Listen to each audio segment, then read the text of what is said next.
স্বৈরাচার সরকারের কিছু দূষর এবং আমাদের বিএনপির একটা অংশের কিছু লোকজন এই দূষরদের নিয়ে বিভিন্ন জায়গায় দলবাড়ি করার চেষ্টা করছে।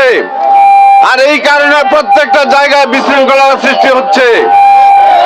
প্রিয় ভাইয়েরা আমার, আপনারা সতর্ক থাকবেন, কোন আওয়ামী দূষর যাতে বিএনপির কোন সংগঠনের মধ্যে ঠাঁই না পায়।